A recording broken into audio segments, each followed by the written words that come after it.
جو 5 سے 6 فرامین جو ہے میں آپ کی نظر کرتا ہوں۔ سب سے پہلا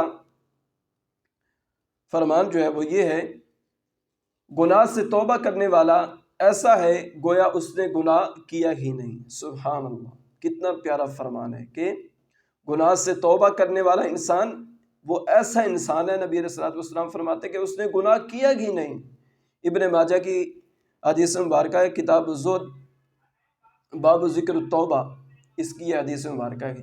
اور دوسرا فرمان سماعت فرمائیں، جب کوئی بندہ توبہ کرتا ہے تو اللہ عز و جل کو اس سے بھی زیادہ خوشی ہوتی ہے کہ جس سے تم میں سے کوئی شخص کسی جنگل میں اپنی سواری پر جائے اور سواری گم ہو جائے اور سواری پر اس کا کھانا اور پانی ہو اور وہ سواری کے ملنے سے مایوس ہو جائے اور ایک درخت کے سائے میں لیٹ جائے، پھر اچانک وہ سواری اس کے پاس کھڑی ہوئی ہو، وہ اس کی مہار یعنی رسی پکڑ لے، پھر خوشی کی شدت میں یہ کہے، اللہ عز و جل تو میرا بندہ ہے اور میں تیرا رب ہوں، شدت خوشی میں اس سے الفاظ الٹ ہو جائیں۔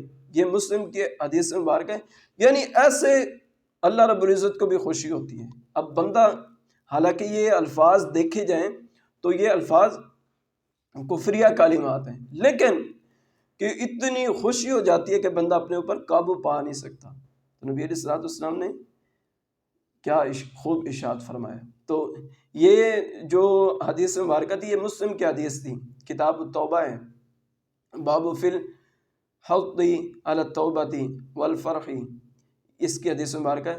فتح الباری شرح بخاری میں ہے کہ شدید گھبراہٹ، کسی انتہائی تعجب خیز واقعے یا کسی اور وجہ سے انسان ہوش میں نہ رہے یا بھول کر اس کی زبان سے ایسے کلمات نکل جائیں جو خلاف شرع ہو تو ان پر مواخذہ یعنی پکڑ نہیں۔ اسی طرح ان الفاظ کو بطور حکایت یا کسی شرعی فائدے کے لیے بیان کرنے پر بھی کوئی مواخذہ نہیں۔ ہاں، مذاق میں یا کسی کی نقل اتارتے ہوئے یا فضول گوئی میں ایسے کلمات کہیں تو پھر مواخذہ ہوگا، یعنی پھر کیا ہوگی؟ پکڑ ہوگی۔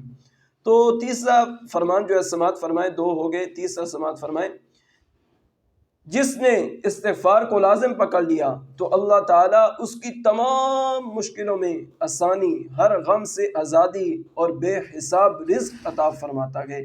سنن ابی داؤد کی حدیث مبارکہ ہے۔ سبحان اللہ۔ اور نمبر 4، بے شک لوہے کی طرح دلوں کو بھی زنگ لگ جاتا ہے اور اس کی جلا یعنی صفائی طالب مغفرت ہے۔ طلب کیا ہے؟ مغفرت ہے۔ مجمع البحرین کی یہ حدیث مبارکہ ہے، کتاب التوبہ، باب الاستغفار۔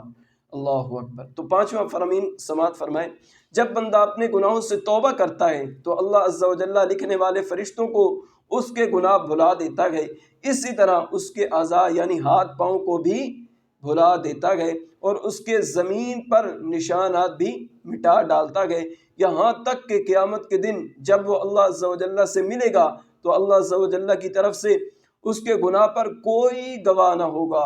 الترغیب والترہیب، کتاب التوبہ۔ سبحان اللہ۔